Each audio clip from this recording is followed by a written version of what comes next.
priecājos tevi šeit šodien redzēt. Jo tas nozīmē, ka tu gribi, lai tavs video saturs šogad izceļās, un tu esi gatavs uzzināt, kas tad ir tās tendences un tie iemesli, kāpēc kādam video saturs aiziet labāk un kādam varbūt atkal netik labi. Tā kā šodien parunāsim tieši par to, ko ievērot video satura veidošanā šogad. Mani sauc Elīna Dubulti. Esmu sociālo tīklu mentore uzņēmējām, lektore. Mana tiešām lielā sirds aizraušanās tieši ir mācīšana par un ap komunikāciju sociālajos tīklos, par pārdošanu tajos, par to, kā mums ienākt ar savu zīmolu, ar savu stāstu, kā mums atšķirties sociālajos tīklos. Esmu arī šīs izglītības iestādes kompetences centrs vadītāja. Un tā mana lielā misija ir tiešām maksimāli palīdzēt cilvēkiem un parādīt to, ka jūs varat apgūt šīs lietas paši.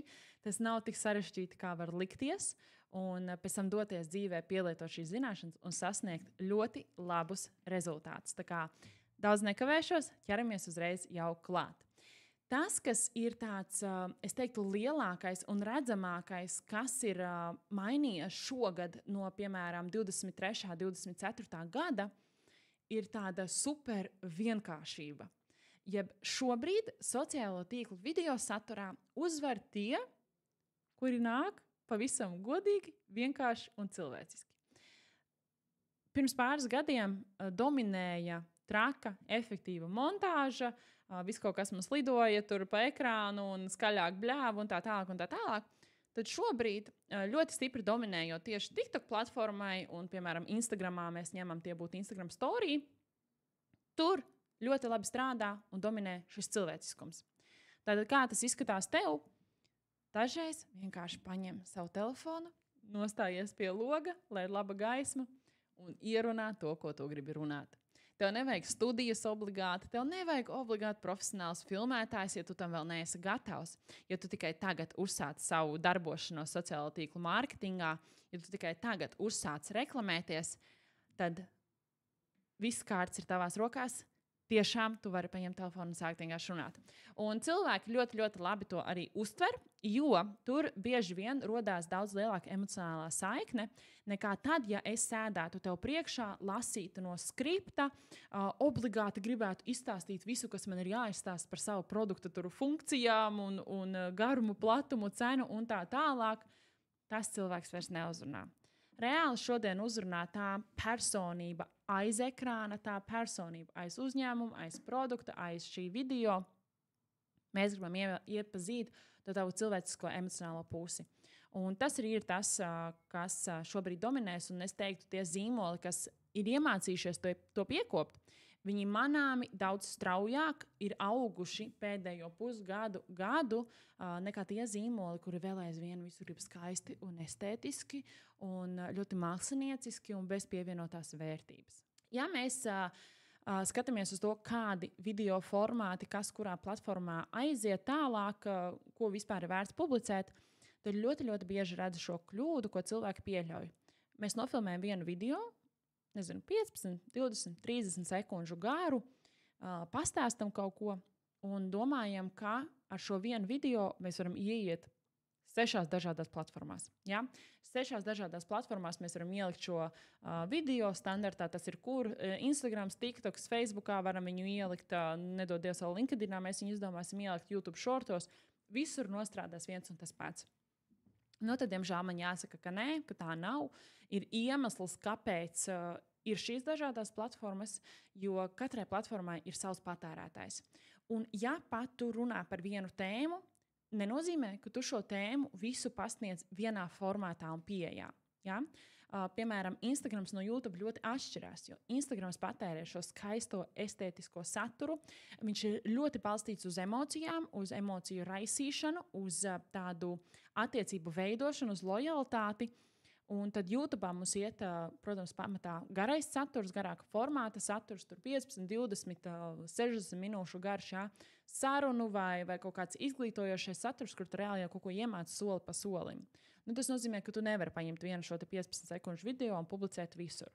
Biežākā tā kļūda ir, kur cilvēki miksē Instagram ar TikToku kopā, saliek vienā maisā un duplicē saturu abās divās platformās. Nu, tad jāsaka, ka arī Instagram un TikTok patērētājs ļoti atšķirās gan ar demogrāfiskiem datiem, ja, gan arī ar to, ko viņš vēlās saņemt šajās platformās. Kā jau minēju, Instagrams mums ir attiecību būvēšanai, TikToks ļoti bieži ir vienkārši izklaidēji autentiskiem video, šim te behind the scenes video formātam. Ja. Tāpēc pielāgo katrai platformai savu konkrēto video formātu un par ko tu šajās platformās runāsi.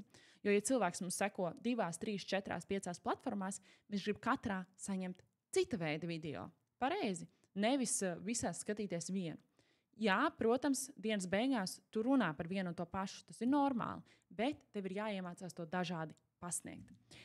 Tas, ko es iesaku, uz ko tev koncentrēties, lai tu veidotu tādu, es teiktu, uzmanību piesaistošu saturu, jo tas ir tas, ko mēs visi gribam, vai ne? Tāpēc, kad jo aktīvāk, jo dziļāk mēs ejam digitālajā saturā, jo vairāk uzņēmumi to piekopj un saprot, ka viņiem ir jābūt sociālos tīklos, jo lielāka konkurence veidojās. Un jo patērētājiem tiek vairāk virzīts dažāda veida saturs, un mums ir jācīnās par to uzmanības lauku. Un tev ir jācīnās par to, lai pie tava video vispār apstātos, lai nav tā, ka ierauga un patin tālāk. Tātad tas, ko es iesaku darīt ar video, ir pirmkārt harizma. Tā ir rakstura īpašība, kur es iesaku atstrādāt un piekopt un apgūt visiem. Pat ja tu esi introverts, pat ja tu kamerā neesi runājis, tā ir prasme, kas tev ir vajadzīga, lai tu vispār mūs uzrunātu un ieinteresētu sociālo tīklu saturā. Jo ja tu man priekšā sēdēsi ar kaut kādu nopietnu, sapīkušu seju, lasīs no lapiņas, teikšu uzreiz, tas mani neuzrunās skatīties tālāk, un tas mani neuzrunās doties pie tevis. Bet, ja mēs domājam par video satura struktūru, par to, kā mēs noformējam visu kopējo video, tad es to parasti saucu par tādu domrakstu. Ja mēs atceramies latviešu valodā, rakstījām domrakstus, tad mēs zinām, bija ievads, galvenā daļa, kulminācija un noslēgums. Un tieši tas pats mums ir arī video saturā. Mēs sākam ar galveno daļu, video satura pasaulē to sauc par āķi vai huku. Daudz ir dzirdējuši droši vien šādu terminu.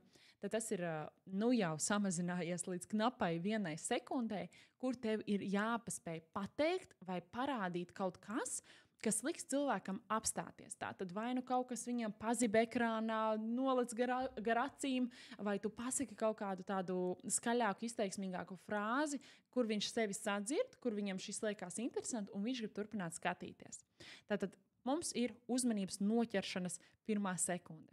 Pēc tam mēs ejam tālāk, protams, problēmā, kulminācijā, galvenajā daļā, kur mēs tad iztirzājam visu šo te lielo kopu, bet liels ieteikums šeit neizplūstam par garu ūdeņos. Ja? Ja mums patīk izteikties, baigi labi, bet mēģinam tā, lai cilvēks arī no tā iegūst kaut kādu vērtību. Jo nereti mēs skatāmies pēc tam video analīzē un redzam, ka šajā galvenajā daļā, pēc sekundēm 10, 15, cilvēks ir aizgājis jau prom no video, jo mēs vienkārši pārāk ilgi runājam aplinkus un neķeramies pie tās reālās galvenās daļas. Ja? Tad mēs, protams, virzamies tālāk uz risinājumu šai problēmai, kuru mēs sākām tirzāt, par kuru mēs sākām runāt. Mēs virzamies uz to, kā cilvēks var saņemt risinājumu. Un šī ir arī ļoti svarīga lieta. Īpaši, ja mēs gribam pēc tam virzīties tālāk uz pārdodošo saturu, tad šis risinājums ir jāiekļauj. Tāpēc, ka tev ir jāspēj savā video saturā iedot cilvēkam vērtību. Lai viņš aiziet no tava video satura, kaut ko reāli ieguvis, nevis vienkārši jūtās, ka viņš būtu iztērējis savu laiku. Jo, tici man, nav nekas sliktāks par to, ja cilvēks uzskatīs, ka tu tikai tērē viņa laiku. Ja? Ja viņš ar neko vērtīgu nevar aiziet prom, tad viņš arī neuzskata, ka pie tevis var maksāt naudu. Tā tas strādā, tāda mums rodās šī piesaiste vai tieši atgrūšana, ja mēs saredzam, ka šeit es nemaksāšu, viņš, bez maksas man neko nespēja iedot. Un tad, protams, zināmākā daļa daudziem call to action, jeb sauciens uz darbību. Dažreiz pat šis sauciens uz darbību mums ir video sākumā, piemēram, noskaties līdz beigām un iegūsti to un to, vai ieraksti komentārā, ko tavs draugs par šo teiktu, ietago savu draugu, arī tas ir sauciens uz darbību. Bet biežāk mēs šo saliekam kopā un atceramies, tā, kad mēs atkal gribam kaut ko pārdot, vai mēs gribam viņu aizsūtīt tālāk uz mājaslapu, vai gribam, lai viņš aizpild kādu anketu, vai noskatās kaut ko tālāk. Ja? Tas ir aicinājums uz darbību. Un ne visiem video šāds beigās būs, ņem to vērā, Jo dažreiz tu veidosi video vienkārši, lai parādītu, lai izstāstītu, lai informētu, lai būtu klāt, lai padalītos ar savu pieredzi.